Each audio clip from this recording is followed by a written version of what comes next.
Hello. তো চলো আজকে আমরা একটা পাখি আঁকি।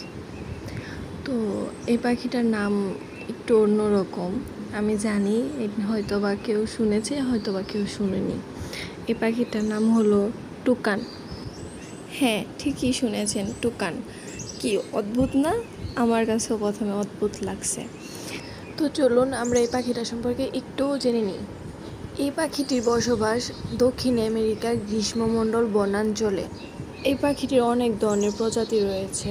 টুকান পাখিটি তার সৌন্দর্যের জন্য খুবই পরিচিত। যেমন তার ঠোঁটটাই বেশি আকর্ষণ করে মানুষকে সাধারণত। তো এই রঙিন ঠোঁটের জন্য সবচেয়ে বেশি পরিচিত।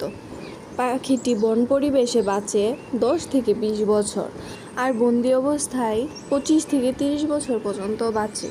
তো এই টুকান পাখিটা আমি ওয়াটার কালার দিয়ে আজকে করতেছি। ওয়াটার কালার সাধারণত স্বচ্ছ একটা রং। তো এই তো কথা বলতে বলতে আমার পাখিটাও আঁকা শেষ। টাটা।